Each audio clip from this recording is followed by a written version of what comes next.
West Africa, a land of rich history. Despite the wide variety of cultures from Nigeria through Senegal, there are general similarities in dress, cuisine, music, and culture that are not shared extensively with groups outside the geographic region. The long history of cultural exchange predates the colonial era. This is a region blessed with abundant natural resources, arable land, and potential wealth beyond imagination. A land that over 350 million people call home. And yet, this pearl of Africa has been so prone to conflict over the past generation. Most of the states have seen civil wars and coups d'etats, as well as ethnic and religious clashes since gaining independence. Poverty, political despotism, and corruption fed by conflict have turned the dreams of an economically integrated and politically united West Africa into a living nightmare for most of its citizens. Notable among these conflicts is the Liberian Civil War, which lasted from 1989 to 2003. The war hit the nation's economy hard, weakening Liberia's healthcare system and leaving it ill-prepared for the Ebola epidemic that struck in 2014. Ebola left a trail of thousands of deaths in its wake, but also put many out of business. Antoinette Mulba is a trader. The cancellation of flights meant that she couldn't travel to buy her stock from Ghana and Togo. Banks also stopped short-term loans, and for 6 months she could just about afford to pay the rent of her store. So bulk of the mothers you see in the market now are single parents trying to make ends meet because the husbands we have are not working. So they are not making impact.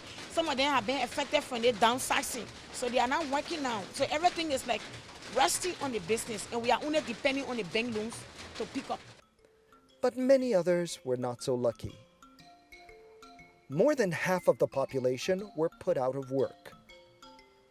One can only see how a crisis in Liberia leads to a drop in fabric exports in Ghana and Togo. This cross-national impact is awakening business owners to the fact that they are stakeholders in conflict resolution. There was this fear and uncertainty about where it would go and how it would be controlled.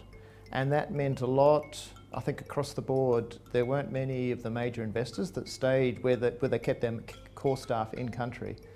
And this is what's so important, I think, in contrast to where we are now, where there's a new outbreak in Liberia, and there isn't that sense of panic. People are staying here, people are continuing, people are being prudent and taking the necessary precautions, but they're getting on with business. Exciting things are happening in Liberia now, thanks to the Mount Coffee hydroelectric dam, providing electricity with a state-of-the-art facility in one of the smaller economies in West Africa. This $300 million project is funded by donors. Since the end of Ebola, business is trying to pick up. Business is trying to pick up gradually. And with respect to the airlines, there are other airlines that are here now, so with free the business people, it's not so bad. According to the IMF, the Liberian economy grew by 2.5% in 2016, a large jump compared to the previous year. Liberia is truly open once again for business. We have some resources here that are just not paper assets, but actual tangible assets, which many people now find in the current global financial crisis are areas in which they want to invest. If you take the Chinese and take the Indians, their economies are growing, and they want to have access to resources which traditionally they were merely buyers of from secondary sources. Now they want to be primary producers of these resources, iron ore, etc. So this is an opportunity for smart investors who still have cash to integrate into our economy, and we're here to receive them and to negotiate with them openly and transparently. I think that has been really the key. There has to be a rethink of how to get West African economy moving in the long term. The private sector must define its role and play a key part in conflict mediation and resolution. A prosperous society means higher consumer confidence, bigger spending, and ultimately larger profits. Now that can only be achieved in a healthy business environment that is not threatened by conflict. And this is why we are here.